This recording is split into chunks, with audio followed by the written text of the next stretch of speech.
أعوذ بالله من الشيطان الرجيم.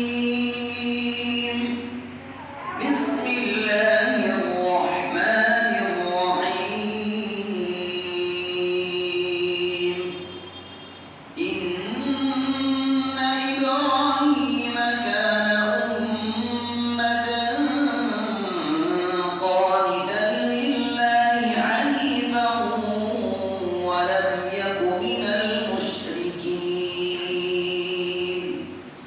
شاكرا لأنعمه اجتباه وهداه إلى صراط مستقيم وآتيناه في الدنيا حسنة وإنه في الآخرة لمن الصالحين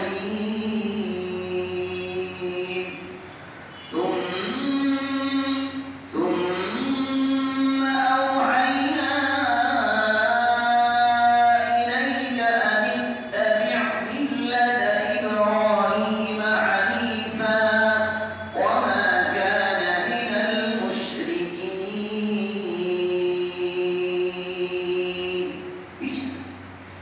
إنما جعل السبت على الذين اختلفوا فيه وإن ربك ليحكم بينهم يوم القيامة وإن ربك ليحكم بينهم يوم القيامة فيما كانوا فيه يختلفون. समझे? नून नून समझिए ना.